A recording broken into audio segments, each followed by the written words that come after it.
Selamat pagi jemaat yang terkasih dalam Yesus Kristus. Kami mengucapkan selamat datang dan selamat beribadah Jumat Agung di GKI Kafling Polri. Bila ada di antara saudara yang baru pertama kali hadir, kami mohon untuk dapat berdiri sejenak.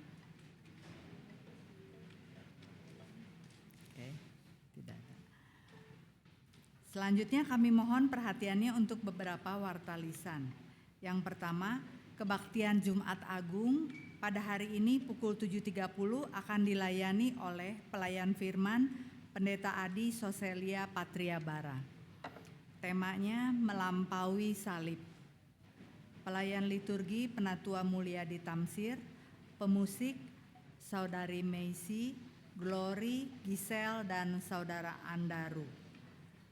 Pemandu pujian, Saudari Jenis, Filia, dan Saudara Andrew. Pembaca Alkitab, Penatua Budi, dan Penatua Nani. Majelis Jemaat mengucapkan terima kasih atas pelayanannya.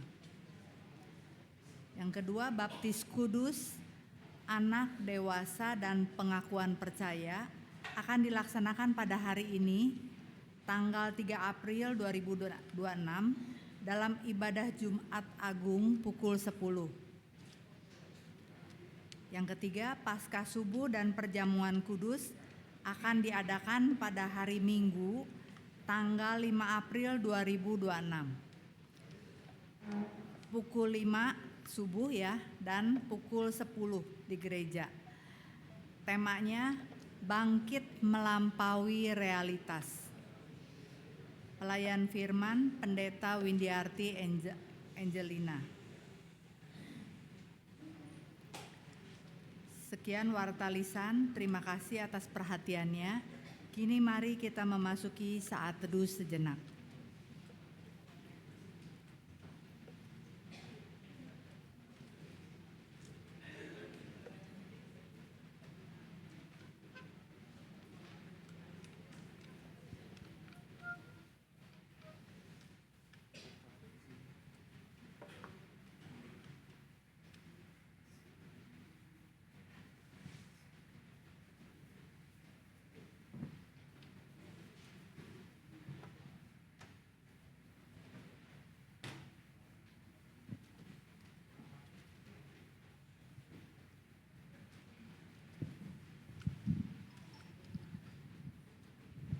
Di tengah keheningan Jumat Agung ini,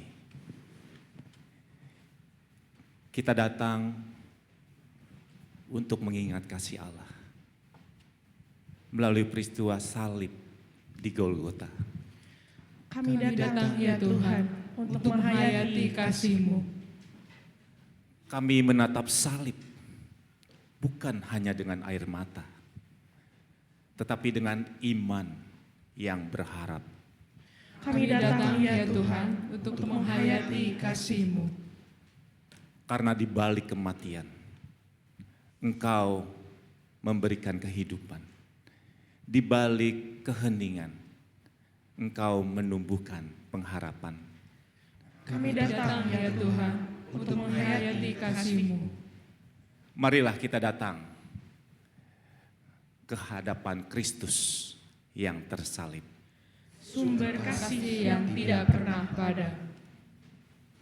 Golgota, tempat Tuhanku disalib.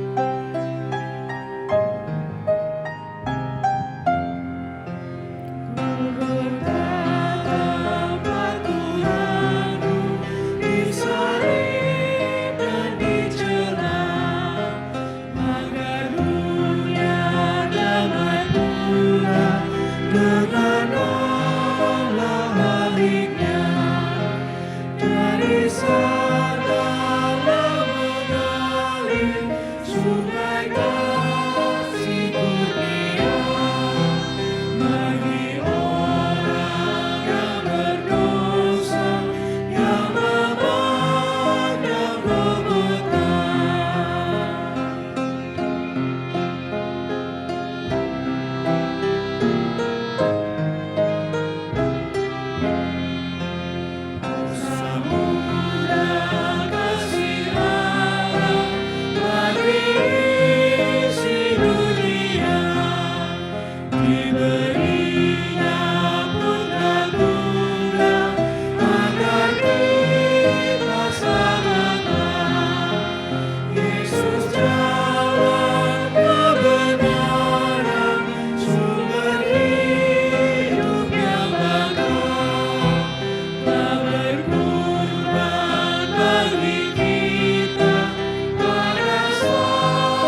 Pertolongan kita adalah di dalam nama Tuhan yang menjadikan langit dan bumi.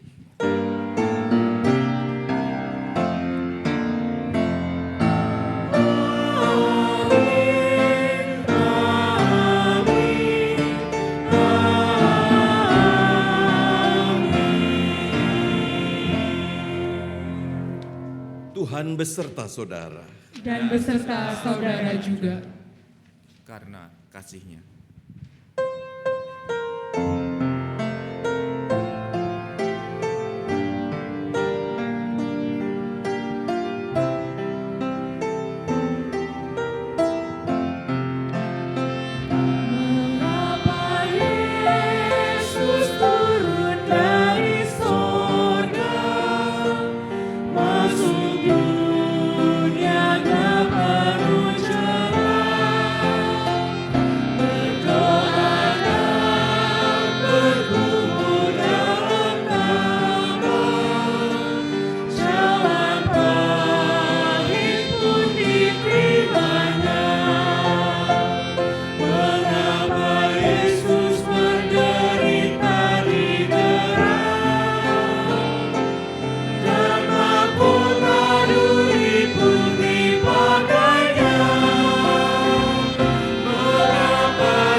Every day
Mari kita berdoa.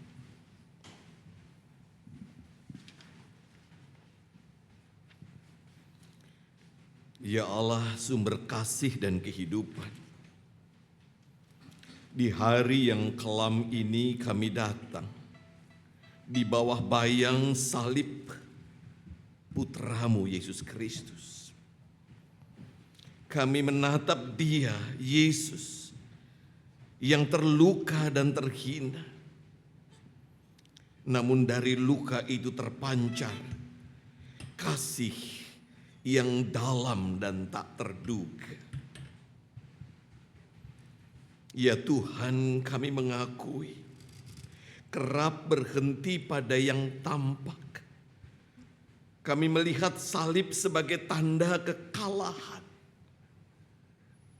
Padahal di sanalah kasih-Mu bekerja menembus kekelaman dunia.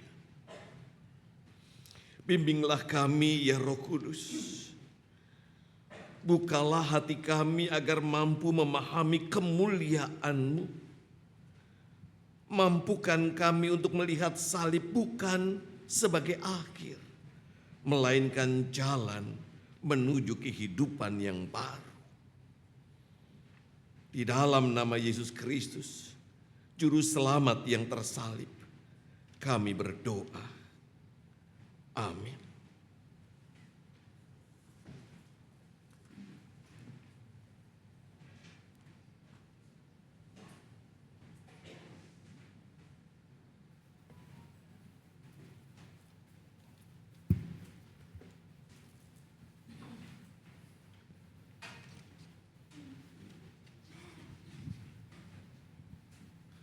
Pembacaan Alkitab menurut Yesaya 52 ayat 13 hingga 53 ayat 12. Hamba Tuhan yang menderita.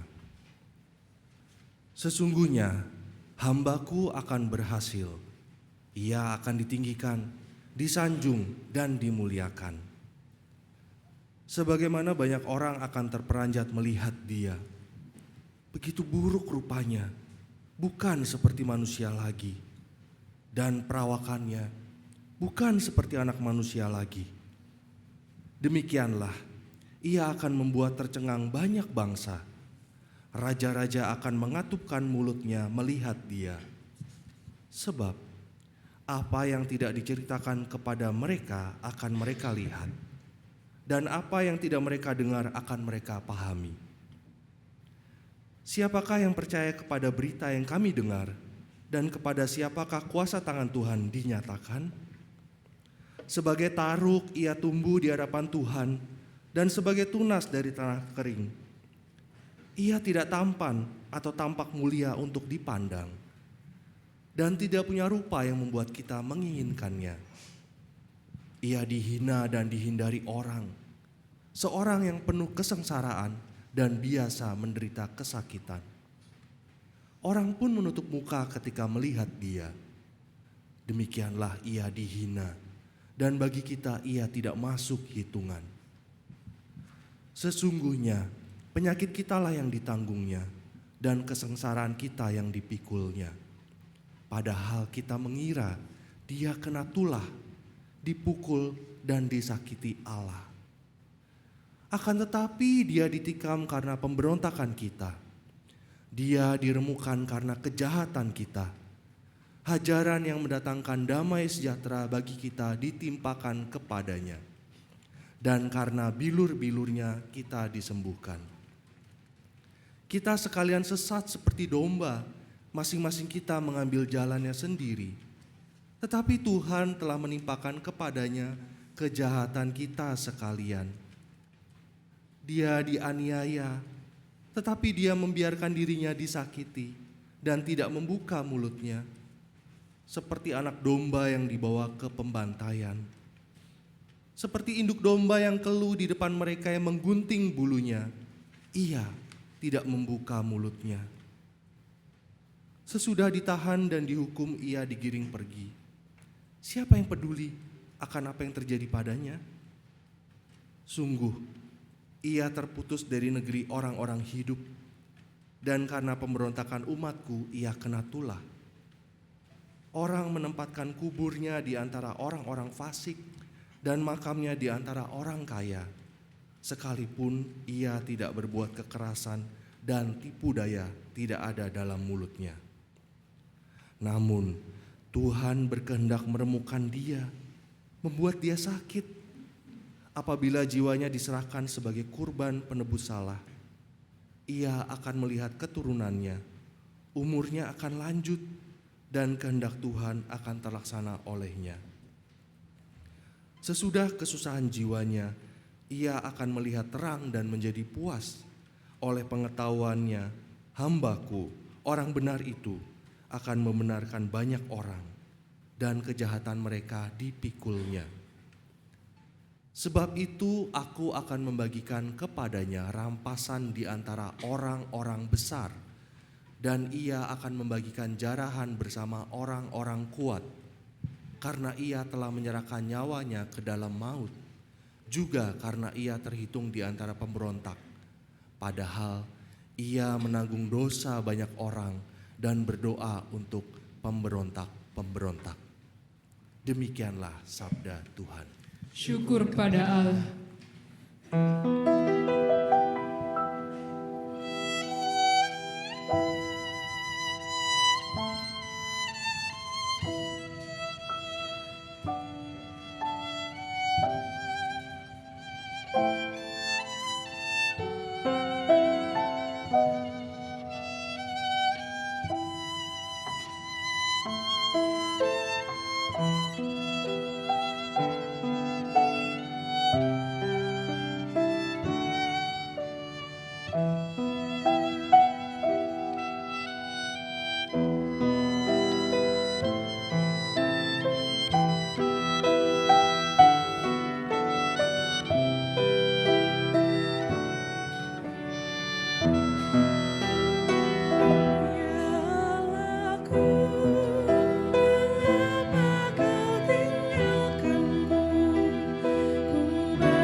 Pembacaan Alkitab menurut kitab Ibrani pasal 4 ayat 14 sampai dengan 16. Kemudian dilanjutkan pasal 5 ayat 7 sampai 9.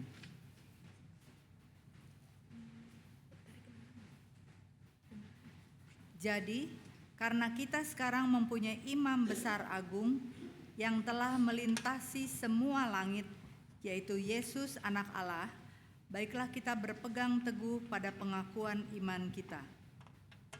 Sebab imam besar yang kita punya bukanlah imam besar yang tidak dapat turut merasakan kelemahan-kelemahan kita.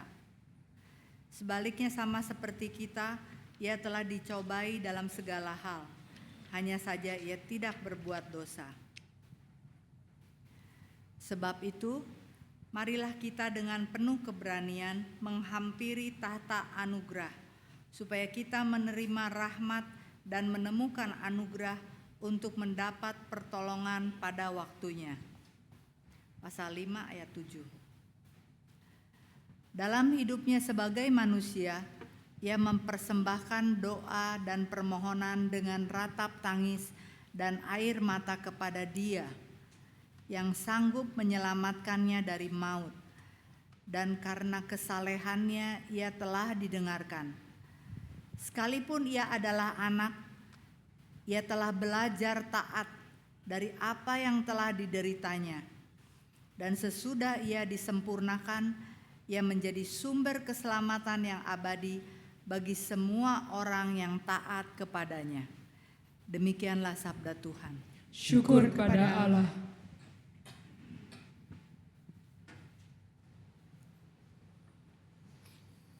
Malam itu, Yesus dan murid-muridnya memasuki sebuah taman di seberang sungai Kidron. Yudas yang tahu tempat itu datang bersama sepasukan prajurit dan penjaga-penjaga bait Allah untuk menangkapnya. Yesus maju ke depan dan bertanya, "Siapakah yang kamu cari?" Ketika mereka menjawab, "Yesus dari Nazaret." Ia berkata, "Akulah dia." Mendengar itu, mereka mundur dan jatuh ke tanah. Namun Yesus menyerahkan dirinya tanpa perlawanan, sebab ia tahu semua yang akan menimpa dirinya. Petrus yang tidak terima gurunya diperlakukan seperti itu, menghunus pedangnya, menyerang dan memutus telinga Malkus, seorang hamba imam besar. Yesus menegur Petrus, "Sarungkan pedangmu. Tidakkah aku akan minum cawan yang diberikan Bapa kepadaku?" Yesus ditangkap dan dibelenggu. Mula-mula mereka membawanya kepada Hanas, mertua Kayafas yang tahun itu menjadi imam besar. Di hadapan Hanas dan imam besar, Yesus diperiksa dan mereka bertanya tentang murid-muridnya dan ajarannya. Yesus menjawab, Aku selalu berbicara terang-terangan kepada dunia dan tidak sembunyi-sembunyi. tiba-tiba seorang penjaga menamparnya karena menganggapnya tidak hormat kepada imam besar. Di halaman luar, Petrus dan seorang murid lain terus mengikuti Yesus. Orang-orang yang mengenali wajah Petrus bertanya kepadanya, Bukankah engkau murid orang itu?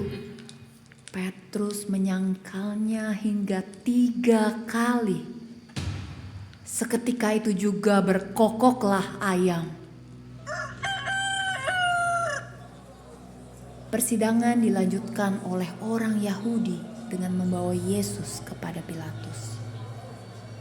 Demikianlah supaya digenapi firman Yesus untuk menyatakan bagaimana caranya ia akan mati.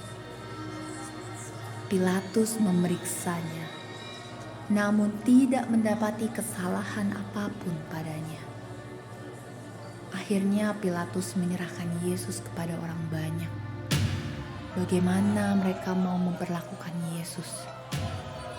Orang-orang itu berteriak,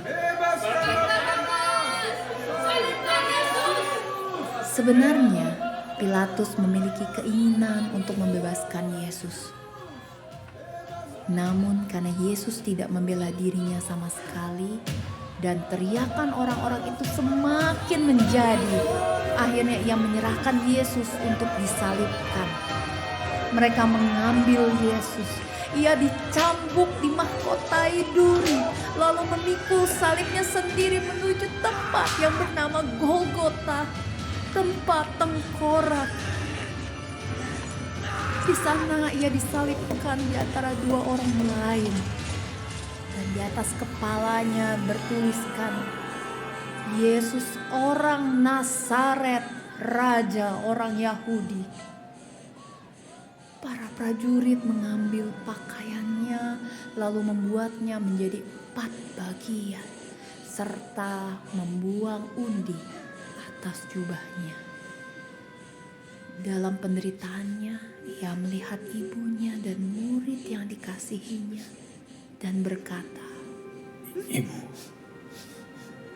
inilah anakmu, inilah ibumu.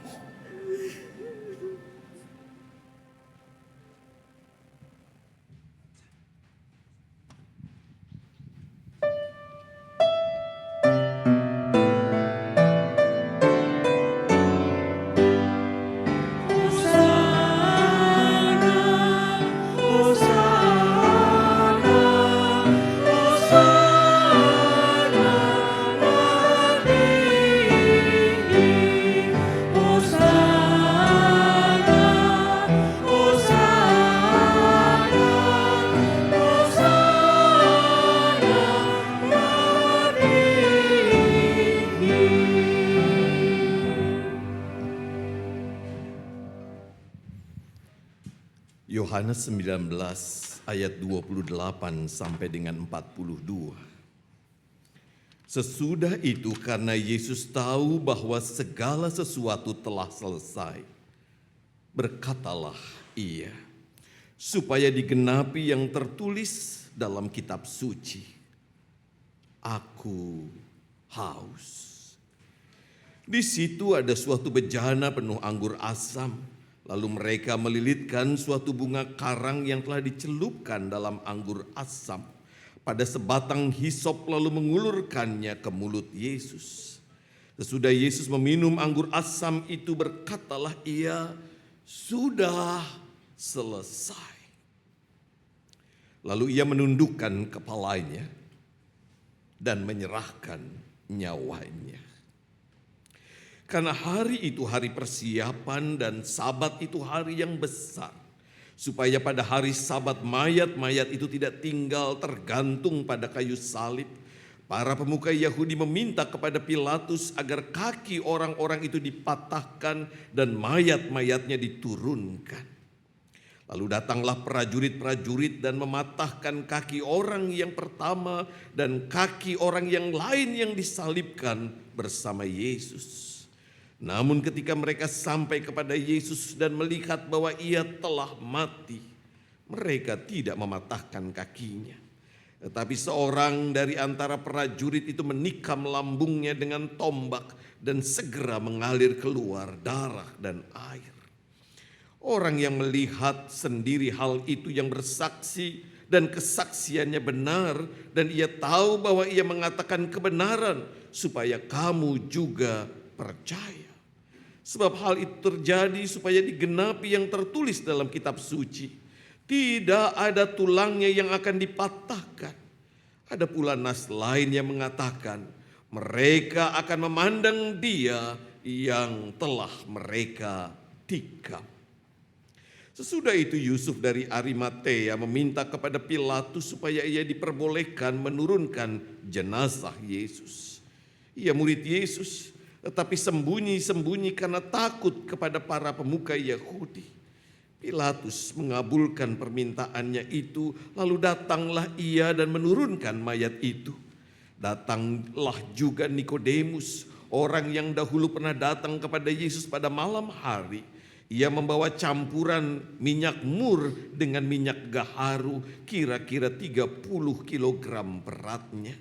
Mereka mengambil mayat Yesus, mengafaninya dengan kain linen dan membubuhinya dengan rempah-rempah menurut adat orang Yahudi bila menguburkan mayat. Dekat tempat Yesus disalibkan ada taman, dan dalam taman itu ada kubur baru yang di dalamnya belum pernah dimakamkan seseorang. Karena hari itu hari persiapan orang Yahudi, sedangkan kubur itu tidak jauh letaknya, mereka meletakkan Yesus di situ. Demikianlah kisah sengsara Yesus Kristus. Kami tidak akan pernah melupakan apa yang telah Kristus lakukan.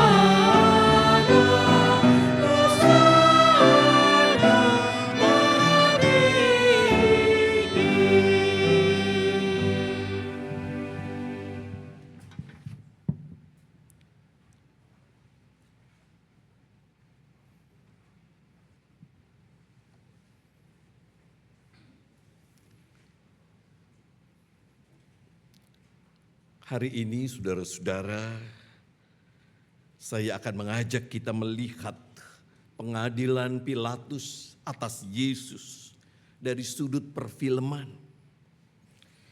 Seperti menyaksikan sebuah film, saudara-saudara, kita akan menemukan dua kamera yang menyorot peristiwa pengadilan itu. Satu diarahkan keluar istana gubernur.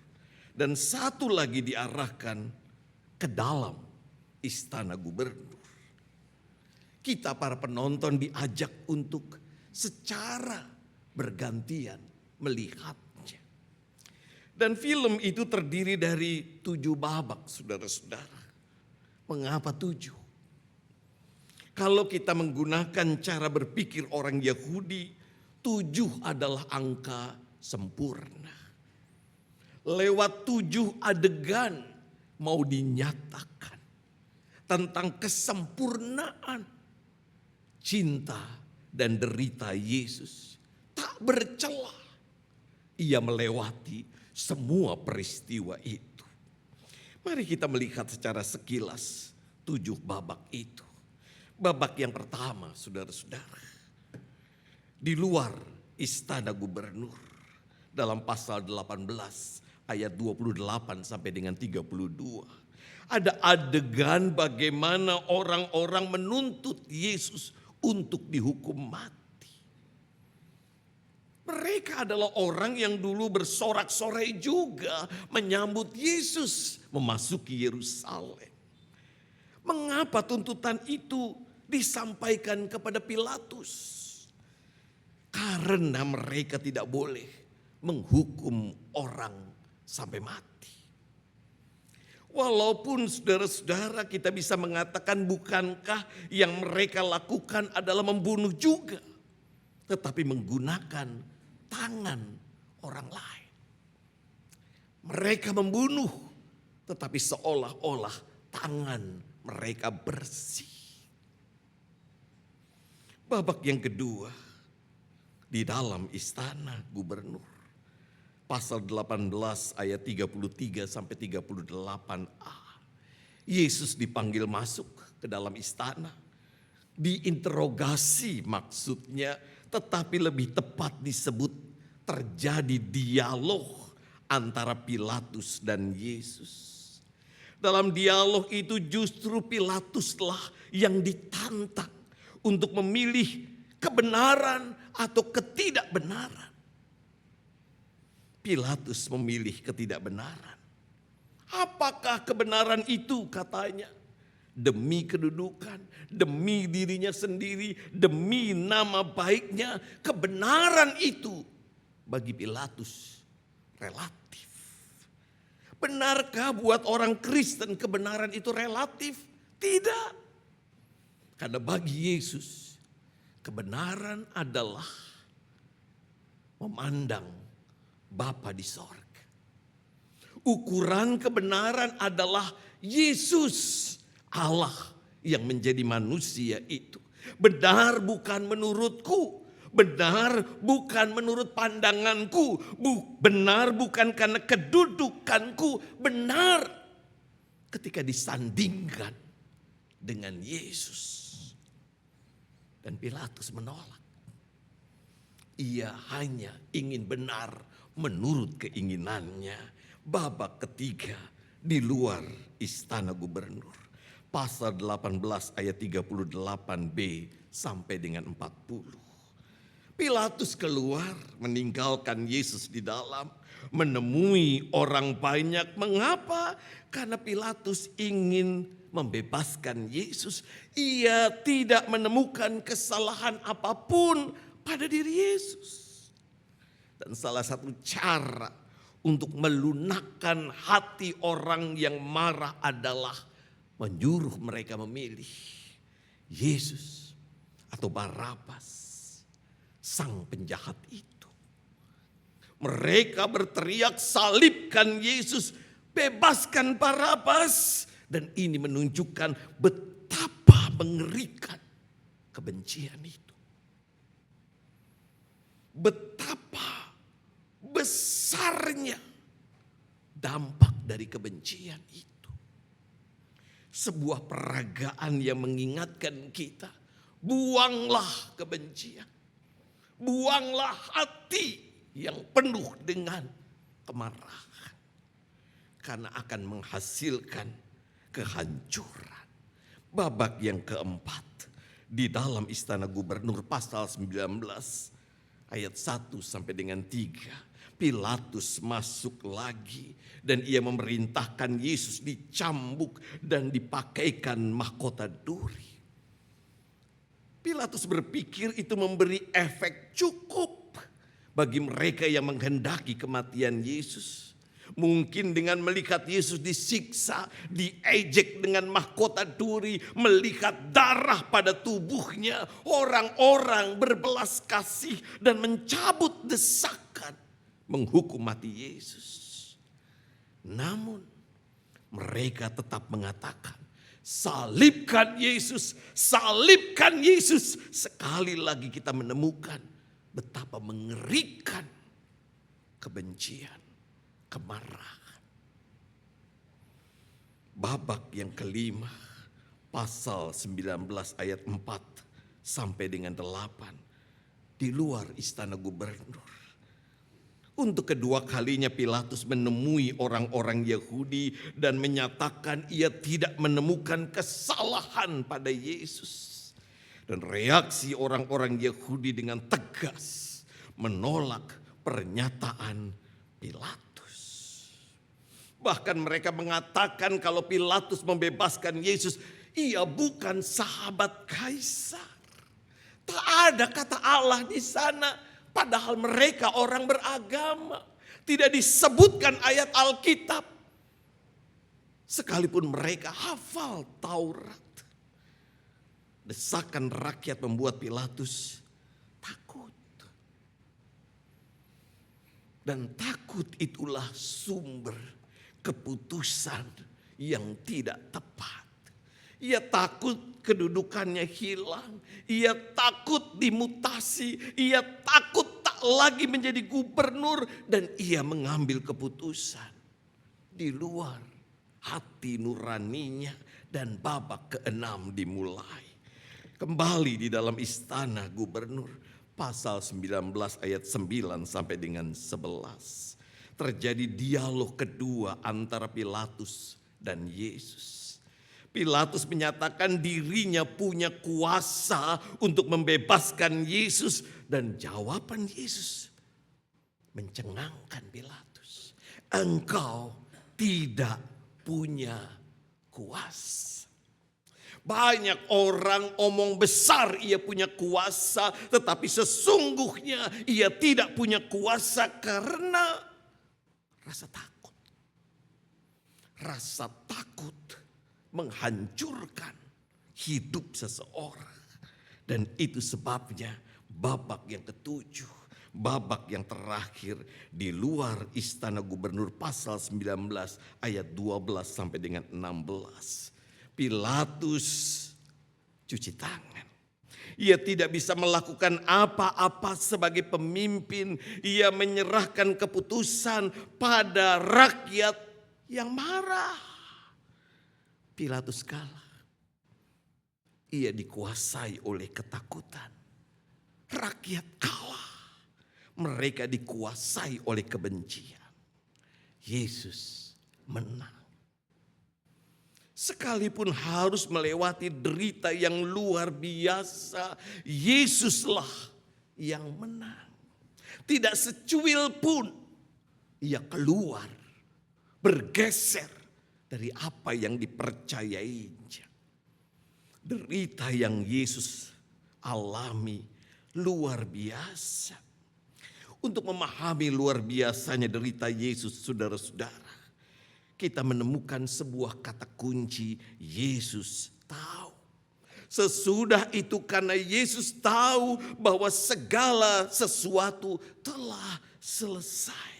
Kata ini muncul juga dalam Yohanes 13 ayat 1, Yohanes 18 ayat yang keempat. Apa artinya? Injil Yohanes menggambarkan Yesus adalah sutradara sekaligus pemain. Ia tahu jalan ceritanya dan itu sebabnya deritanya menjadi luar biasa. Kalau saudara tahu jalan di rel kereta api macet, apakah saudara akan lewat? Saudara akan pilih jalan lain karena saudara tahu. Kalau saudara tahu di tempat itu saudara akan digebuki setengah mati, saudara tidak akan lewat jalan itu. Itu manusia biasa. Tapi manusia yang dikuasai cinta tak mengenal rasa takut. Kalau saudara datang ke rumah kekasih saudara, tahu calon mertua saudara galaknya bukan main. Lebih galak dari anjing herder katanya. Apakah saudara datang ke rumahnya? Iya, kalau cinta. Cinta melampaui ketakutan. Inilah yang dilakukan Yesus. Ia mencintai kita, itu sebabnya ia bersedia menyongsong derita. Ia melampaui salib hukuman terberat itu. Dan ia mengatakan tidak ada kasih yang lebih besar daripada ini, yakni seseorang yang memberikan nyawanya demi sahabat-sahabatnya. Yesus mengasihi kita dan menjadikan kita sahabat. Sekalipun saudara-saudara Injil Yohanes mencatat derita Yesus dihadapi juga dengan ketakutan. Dalam Yohanes 13 ayat 21 disebutkan di sana, Yesus sangat terguncang. Dalam terjemahan baru 1 disebut terharu. Dalam terjemahan bahasa Inggris disebut gelisah dalam hati. Oh, ia sama seperti kita, manusia biasa, seutuhnya manusia. Itu sebabnya ia gentar juga. Tetapi benarlah firman yang dikatakan dalam 1 Yohanes 4 ayat 18. Di dalam kasih tidak ada ketakutan. Kasih yang sempurna melenyapkan ketakutan. Karena Yesus yang menguasai panggung cerita. Maka dalam cerita berkali-kali disebutkan bahwa apa yang terjadi pada Yesus adalah penggenapan dari firman Allah. Saudara-saudara, Injil Yohanes menyatakan bahwa Yesus tidak mati disalibkan. Yesus mati karena menyerahkan nyawanya. Berkatalah ia, sudah selesai. Lalu ia menundukkan kepalanya dan menyerahkan nyawanya. Salib menurut Injil Yohanes tidak membunuh Yesus, tidak menghilangkan nyawanya, tetapi salib adalah akhir dari karya Yesus untuk menyelamatkan manusia. Dalam bahasa yang terkenal, bahasa Yunani digunakan kata tetelestai. Aku sudah menyelesaikannya. Misi sempurna, tuntas sudah. Yesus menanggung dosa umat manusia. Inilah yang direfleksikan oleh penulis Ibrani. Kita sekarang mempunyai imam besar, perhatikan baik, I dan B-nya huruf besar, yang menunjuk kepada Yesus Kristus, yang melintasi, yang melampaui semua langit, yaitu Yesus. Dan ayat 16 Ibrani pasal 4 mengatakan, sebab itu marilah kita dengan keberanian menghampiri tahta anugerah. Kematian Yesus membuka jalan kepada Bapa. Kematian Yesus memberikan kepada kita kemampuan untuk melihat bahwa pembatas-pembatas yang memisahkan kita dengan Bapa di sorga tak lagi menghalangi perjalanan hidup kita. Dan inilah kemenangan melalui kematian. Kematian tidak selalu berarti kalah. Saudara-saudara, orang bisa mengatakan apapun tentang kematian. Tetapi kematian bagi Yesus adalah kemenangan. Karena kesetiaannya kepada Bapa di sorga. Mengingat peristiwa itu, saudara-saudara, apa yang harus kita lakukan sebagai umat Allah kini dan di sini? Tidak ada lagi kecuali belajar menghidupi cinta kasih seperti Yesus yang menghidupi cinta kasih. Kita sering menyebut kalau kita mencintai Tuhan Yesus, tetapi sulit berkorban. Kita sering mengatakan, aku cinta Yesus sampai selama-lamanya. Tapi sulit untuk berkorban. Karena egoisme tetap menguasai diri kita. Karena kita selalu merasa diri kita benar. Karena kita sering kali merasa enggan diminta membantu. Kita sering kali mengatakan tidak untuk tindakan-tindakan pelayanan. Kita mengutamakan diri sendiri dan bukan berulang kali kisah derita dan kematian Yesus kita dengarkan. Namun adakah nilai pengorbanan di dalam diri kita? Bersediakah kita berdiri pada posisi yang Yesus ajarkan untuk mengatakan tidak pada ketidakbenaran? dan setia padanya sampai akhir. Dan inilah cara kita menyambut cinta Tuhan Yesus. Tuhan mencintai kita semua. Amin.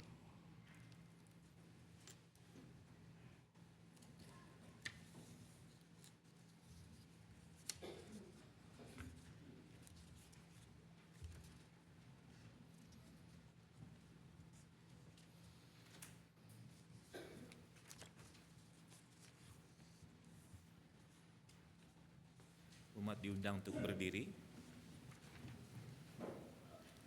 Bersama dengan umat Allah di masa lalu, masa kini dan masa depan.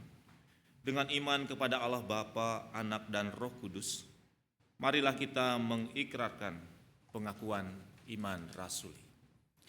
Aku percaya kepada Allah, Bapa yang Maha Kuasa, Khalik langit dan bumi, dan kepada Yesus Kristus, Anak-Nya yang tunggal Tuhan kita, yang dikandung dari Roh Kudus, lahir dari anak darah Maria, yang menderita sengsara di bawah pemerintahan Pontius Pilatus, disalibkan, mati dan dikuburkan, turun ke dalam kerajaan maut. Pada hari yang ketiga, bangkit pula dari antara orang mati, naik ke sorga, duduk di sebelah kanan Allah, Bapa yang Maha Kuasa. Dan dari sana Ia akan datang untuk menghakimi orang yang hidup dan yang mati. Aku percaya pada Roh Kudus, gereja yang kudus dan aman, persekutuan orang kudus, pengampunan dosa, kebangkitan orang mati, dan hidup yang kekal.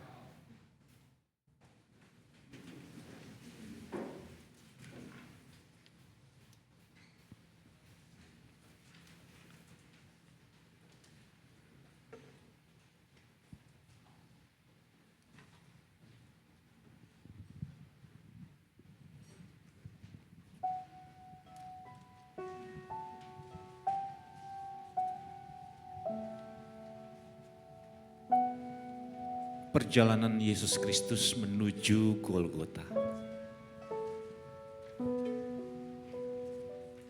bukanlah sekedar kisah pengorbanan biasa, melainkan jalan kasih Allah yang menyelamatkan umat manusia.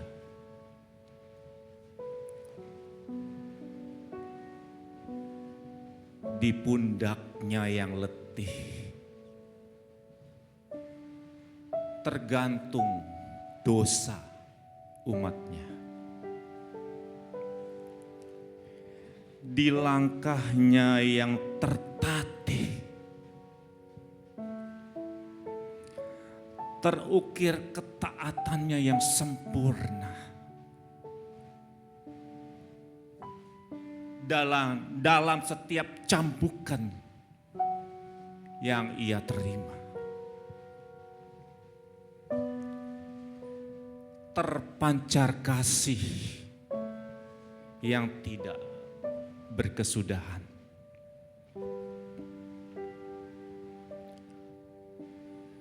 Kini,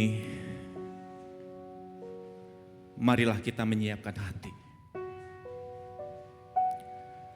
untuk mengingat dan menghayati perjalanan kasih itu melalui prosesi salib yang akan kita lakukan.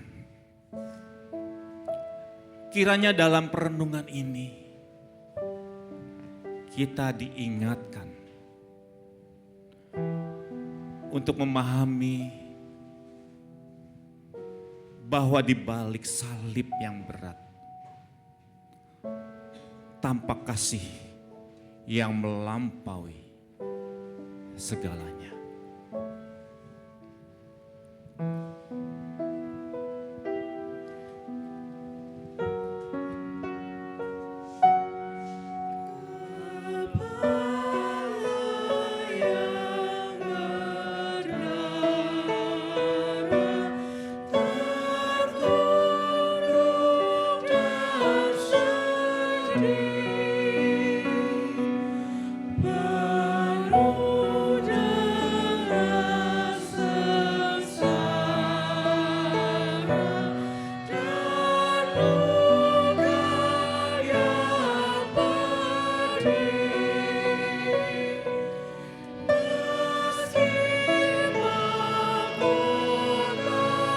Salahku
Kita berdoa.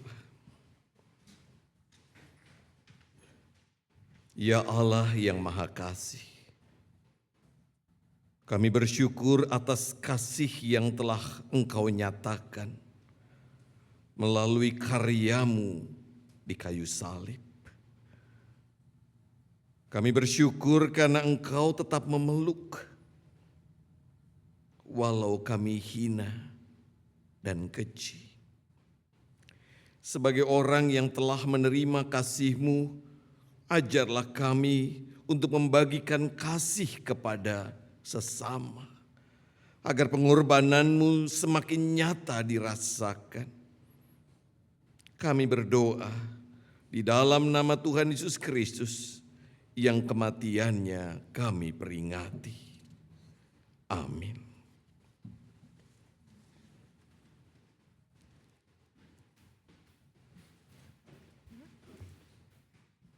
Umat yang terkasih, di hari Jumat Agung ini,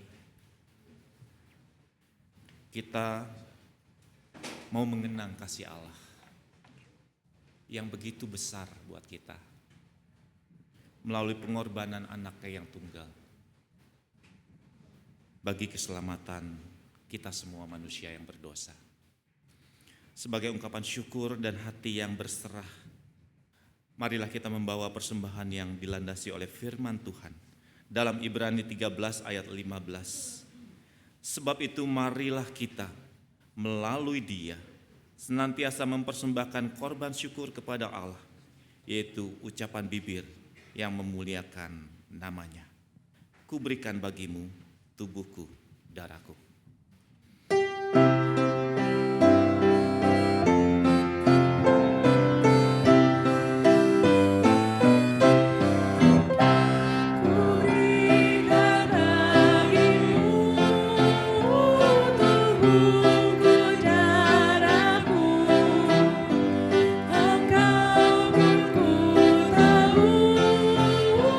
Selamat jiwamu.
Mari kita membawa persembahan syukur kita di dalam doa. Ya Kristus, Engkau telah memberikan tubuh dan darah-Mu bagi keselamatan dunia. Melalui persembahan ini kami mengungkapkan syukur atas kasih dan pengorbanan-Mu di kayu salib. Kiranya persembahan ini dapat dikelola untuk kemuliaan nama-Mu dan pelayanan kasih bagi sesama. Di dalam nama Yesus Kristus kami berdoa. Amin.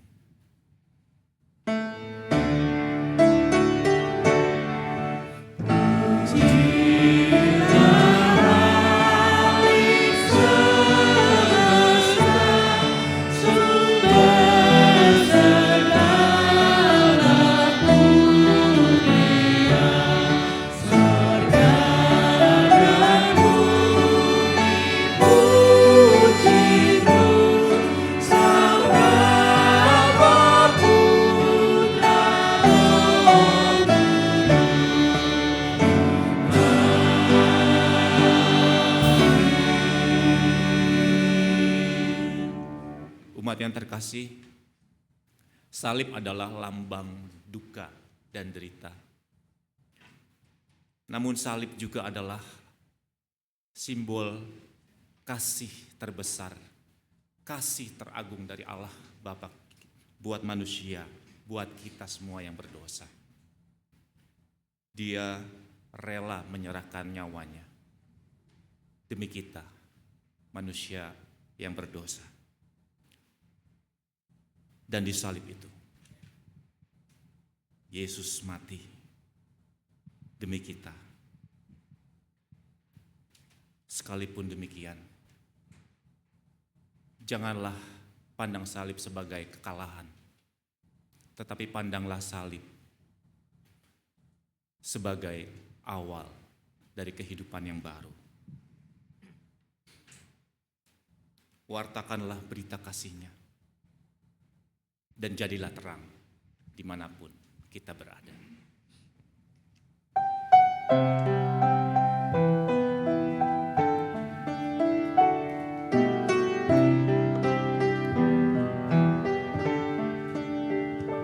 Jadilah terang dalam zaman gelap, jadilah pandu kami dalam iman, kebenaran kekal yang memandulaka dan kembali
hatimu kepada Tuhan.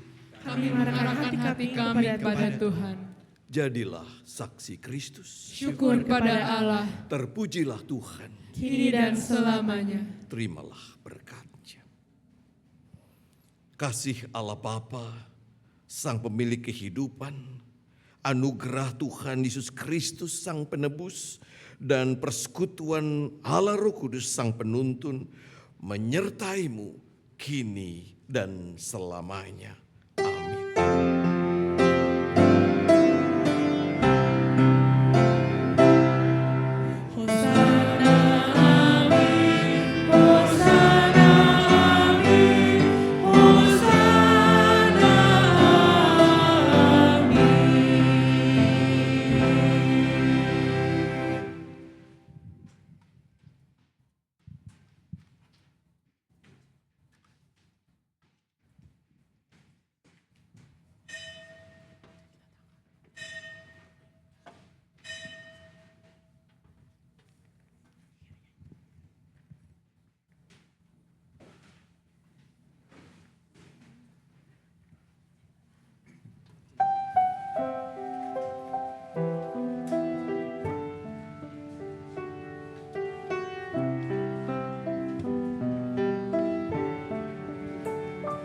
Jadilah terang dan